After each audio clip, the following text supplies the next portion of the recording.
Bismillahirrahmanirrahim. Assalamualaikum warahmatullahi wabarakatuh. Alhamdulillah, pada pertemuan kita yang pertama bersama saya Mustafa Ayas akan membahas atau menjelaskan berbagi ilmu sedikit tentang metode cepat cara belajar membaca Al-Quran. Dengan metode ini kita dapat mempelajari Al-Quran dengan waktu yang sangat singkat, kurang lebih 24 jam.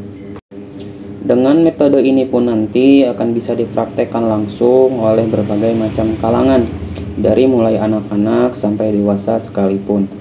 Tetapi di sini ada syarat-syarat supaya lebih cepat atau mudah memahami, kemudian dapat mempraktikannya supaya dapat membaca Al-Quran dengan baik dan benar. Yaitu seseorang yang ingin belajar metode ini harus sudah mampu membaca tulisan Latin.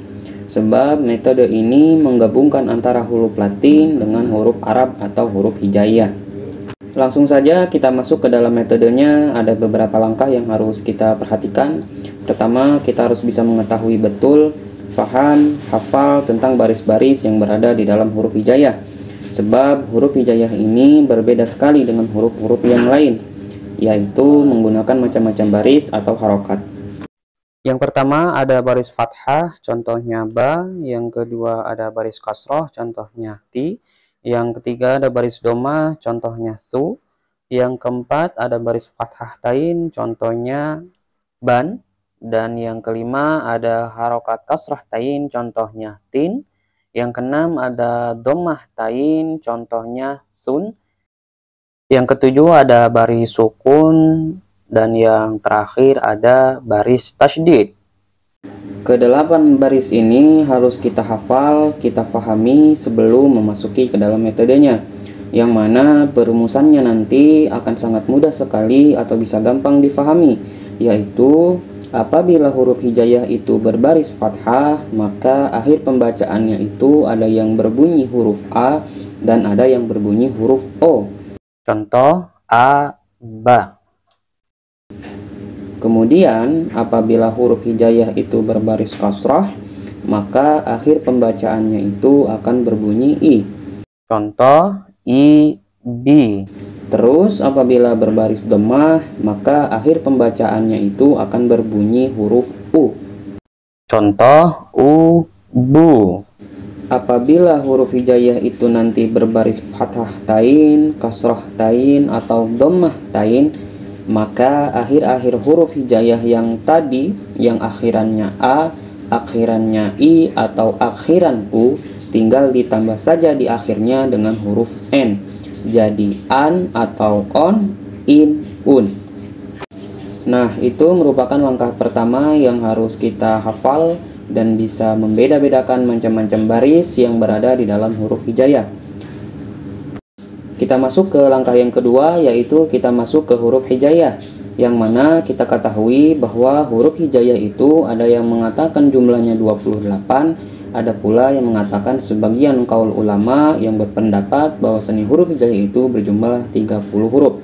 Yang pertama ada a, ba, ta, sa, ja, ha, kho, da, za, ro, za, sa, sha, so, do, to, do, a, lo, fa, ko, ka, la, ma, na, wa, ha, la, a, ya. Cara mempelajarinya itu berbeda dengan metode dulu. Di sini kita tidak menggunakan metode itu, tapi langsung dipraktekannya dengan barisnya, yaitu menggunakan huruf Latin. Jadi kunci di dalam menghafal huruf hijaiyah ini kita masukkan baris fathah. Apabila huruf hijaiyah itu tadi rumusan yang pertama, huruf yang berbaris fathah, maka akhir pembacaannya itu ada yang berbunyi huruf A dan ada yang berbunyi huruf O. Maka kemudian pembacaan akhirnya itu kita sandingkan dengan huruf Latin. Jadi a, ba, ta, sa, ja, ha, dan seterusnya. Ini merupakan huruf-huruf hijaiyah yang berbaris fathah. Itu merupakan pengenalan pertama di dalam baris fathah. Kemudian kita ini harus benar-benar betul faham, hafal dari mulai huruf hijaiyah A sampai dengan akhir, yaitu huruf Ya. Kemudian kita masuk ke baris yang kedua, yaitu menggunakan baris kasroh. Caranya tinggal kita rubah. Apabila huruf hijaiyah itu berbaris kasroh, maka akhir pembacaan huruf hijaiyah itu tinggal dirubah. Yang tadinya A atau O berubah menjadi huruf I. Sebagai contoh, A, Ba, Ta, Sa, Ja jadi I, Bi, Ti, Si, Ji. Kemudian kita masuk ke baris yang ketiga, yaitu baris dhammah. Akhir huruf pembacaan dhammah ini menggunakan akhiran U. Apabila huruf hijaiyah berbaris dhammah, maka akhir pembacaannya kita rubah. Yang tadinya A atau O berubah menjadi U. Contoh, A, Ba. A berubah menjadi U, Ba berubah menjadi Bu. Ta menjadi Tu, Sa jadi Su. Ja berubah menjadi Ju, Ha berubah menjadi Hu. Seterusnya sampai akhir. Yang keempat ada baris atau harokat patah tain. Patah tain ini berarti garisnya ada dua di atas. Apabila barisnya menggunakan patah tain ini, tinggal kita rubah. Yang mana baris patah ini yang akhir pembacaannya itu menggunakan huruf A atau O. Apabila difatah tainkan, maka yang tadinya A tinggal ditambahkan huruf N di akhirnya jadi An. Yang O jadi On. Ba jadi Ban. Ta ditambahkan N jadi Tan, dan seterusnya. Ro jadi Ron. So jadi Son. Yang kelima ada baris atau harokat kasroh tain. Baris kasroh yang cara pembacaan huruf hijaiyah itu dibaca I, tinggal ditambahkan N di akhirnya jadi In. B ketika dikasroh tainkan menjadi Bin. T ketika dikasroh tainkan menjadi Tin. C ketika dikasroh tainkan maka dibaca menjadi Sin. J dibaca menjadi Jin. Seterusnya sampai akhir.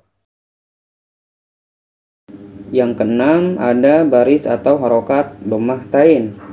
Rumusnya, apabila huruf hijaiyah berbaris dhammah, maka akhir pembacaannya itu berbunyi huruf U. Maka apabila di dhammah tainkan, tinggal ditambahkan akhirannya itu menggunakan huruf N. Jadi Un. Bu jadi Bun. Tu ditambahkan N jadi Tun. Su jadi Sun. Ju apabila berbaris dhammah tain maka ditambahkan N jadi Jun. Contoh lain, Un, Bun, Tun, Sun, Jun, Hun, Dun. Selanjutnya ada baris atau harokat sukun. Baris sukun ini yaitu menggabungkan dua huruf menjadi satu di dalam cara pembacaannya.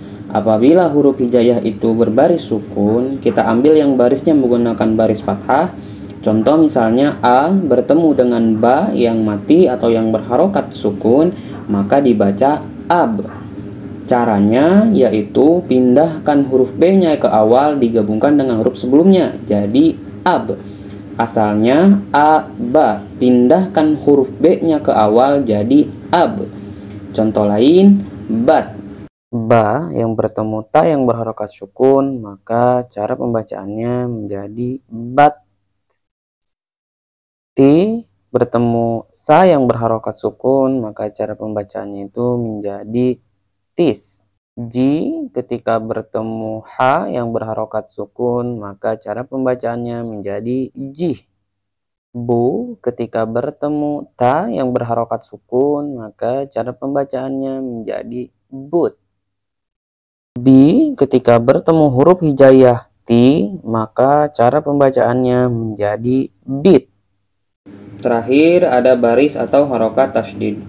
Cara pembacaan tasydid ini sama saja, tidak jauh berbeda dengan baris sukun. Hanya saja di dalam huruf yang bertasydid ini dibaca kembali huruf setelahnya. Contoh Ba bertemu ta yang bertasydid, maka cara membacanya jadi Bata. Asalnya Bata. Pindahkan huruf T-nya ke awal dan baca kembali huruf setelahnya, yaitu menjadi bata. A ketika bertemu ja yang bertasydid, maka pembacaannya itu menjadi aja. C ketika bertemu ta yang bertasydid, maka cara pembacaannya itu menjadi sita.